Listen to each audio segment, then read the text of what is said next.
Beef biryani কার না পছন্দ। রাস্তার ধারে লাল কাপড়ে মোড়া হাঁড়ি দেখলে আমাদের যেতে মন চায় না। আপনারা খুব কম সময়ে কিভাবে বাড়িতে এই বিরিয়ানি বানাবেন ঝরঝরে রেস্টুরেন্টের মতো, আপনিও অনায়াসে এইভাবে বিরিয়ানি বানিয়ে নিতে পারেন। পুরো ভিডিওটা দেখবেন, স্কিপ করবেন না। আমি এখানে আলু নিয়েছি, প্রথমে আলুটাকে আমি সেদ্ধ করে নেব। সেজন্য একটা কুকার নিয়েছি, কুকারের মধ্যে আলুটাকে ঢেলে দিলাম, আদা রসুন বাটা দিলাম, লবণ দিলাম, ফুড কালার দিলাম।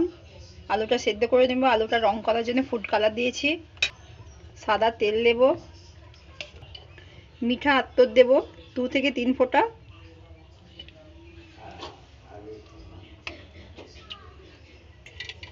এবার আলুটার রংটা ভালো হবে, সুন্দর রংটা আনার জন্য আমি আগে ভালো করে মাখিয়ে নেব। আমি সুন্দর রংটা করার জন্য আগে ভালো করে কালার দিয়ে আগে মাখিয়ে নেব। এবারে একটু জল দিয়ে দেবো অল্প করে আলুটা সেদ্ধর জন্য। আমি এখানে বিরিয়ানিতে মশলা দেওয়ার জন্য দারুচিনি, লবঙ্গ, এলাচ, মরিচ, সাজিরে, জয়িত্রী, কাবাব চিনি, জায়ফল নিয়েছি। এটাকে পাউডার করে নেব। আমি আলুটা 3টে সিটি দিয়ে ভেজে সেদ্ধ করে নিয়েছিলাম। এবার এটাকে ভেজে নেব। বেরেস্তাটাকে ভেজে রেখেছিলাম, বেরেস্তাটাকে মুচমুচে রাখার জন্য বেরেস্তা ভেজে নিয়ে আমি ওর মধ্যে চিনি দিয়ে দিয়েছিলাম, তাহলে বেরেস্তাটা মুচমুচে থাকবে। আর আমি এখানে 1.5 কিলো বিফ নিয়েছি। এবার এটাকে আমি রান্না করব। একটা প্রেসার কুকারে নিয়ে নিলাম, পেঁয়াজ নিয়েছি, পেঁয়াজটাকে দিয়ে দেবো মাংসের মধ্যে। 2 চামচ আদা বাটা, 2 চামচ রসুন বাটা দিলাম, লবণ দিলাম, হলুদ গুঁড়ো দিলাম, লঙ্কার গুঁড়ো দিলাম, তেল দেব। এবার ওর মধ্যে জল দেব।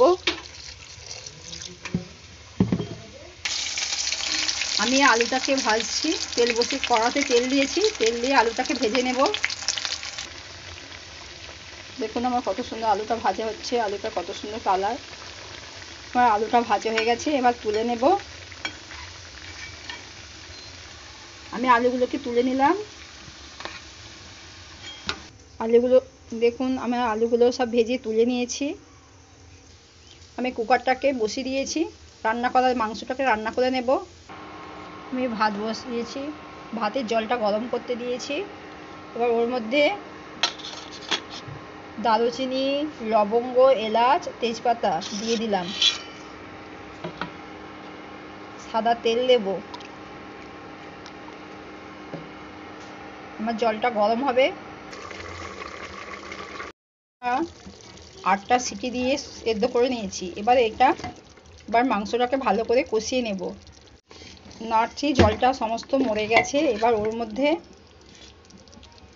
এই ভেজে রাখা মশলাটা দিলাম। এবার এই মাংসের মধ্যে আমি ভেজে রাখা মশলা, ধনে গুঁড়ো, জিরে গুঁড়ো দিলাম। আবারও ভালো করে কষাবো।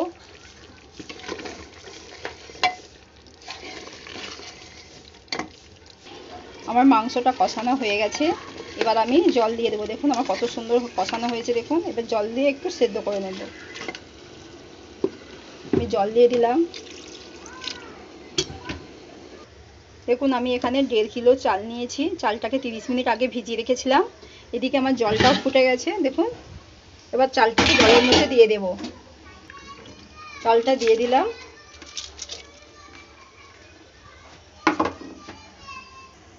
আমি এবার একটা পাত্র দিয়ে ঢেকে দিলাম, ভাতটা হবে।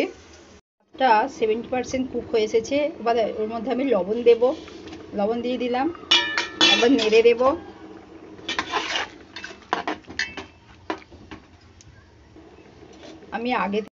আমি আগে থেকে কিছু কাজু আর কিশমিশ ভিজিয়ে রেখেছিলাম জলেতে, সেটাও ভাতের মধ্যে দিয়ে দিলাম।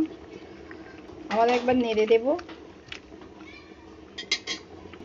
দেখুন এদিকে আমার মাংস রান্না হয়ে গেছে। আমি এবার ভাতের ফ্যানটা গড়িয়ে নিলাম। আমার ভাতটা হয়ে গেছে, ফ্যানটা গড়িয়ে নেব। আমি যে পাত্রটায় ভাত করেছিলাম সেই পাত্রটাকে গ্যাসেতে বসিয়েছি, একটু গরম করে নিয়েছি। ওর মধ্যে একটু রিফাইন তেল দেব, তাহলে আমার নিচে ভাতটা বসবে না। দেখুন আমি এইভাবে গোটা চালিয়ে নেব, তাহলে ভাতটা খুব সুন্দর আমার উঠে আসবে, নিচে একটু ধরবে না। এবার আমি বিরিয়ানিটা দমে দেব। ভাত দিলাম,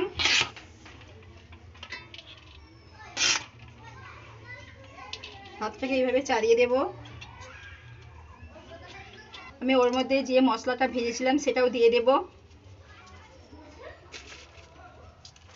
বেরেস্তা ভাজা দেব,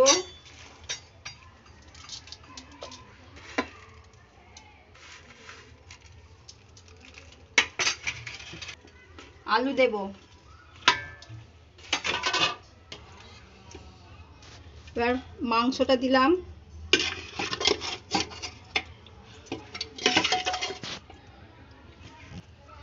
আবার ভাত দিলাম।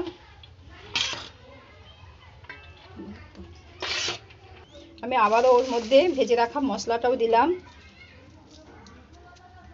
পেঁয়াজ ভাজা দেব। আমি কিছুটা দুধকে গরম করে রেখেছিলাম, নর্মাল টেম্পারেচারে আছে। ওর মধ্যে গোলাপ জল দেব, মিঠা আতর দিলাম। আমি যে দুধটা গোলাপ জল আর মিঠা আতর দিয়ে গুলে রেখেছিলাম সেটা ভাতের মধ্যে ছড়িয়ে দেব।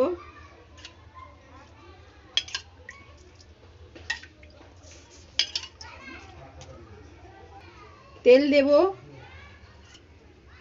আমি ঘি দেব।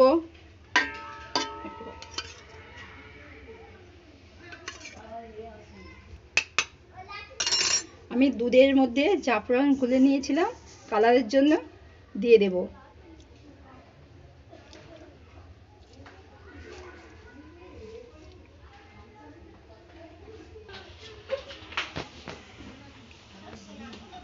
এবার আমি দমে গ্যাসে বসিয়ে দিয়েছি। প্রথমে গ্যাসটাকে 10 মিনিট একটু জ্বলে দেবেন, তারপরে একদম লোয়েতে রেখে আরও 10 মিনিট দমে দিয়ে নেবেন। আমি একটা পাত্র দিয়ে ঢেকে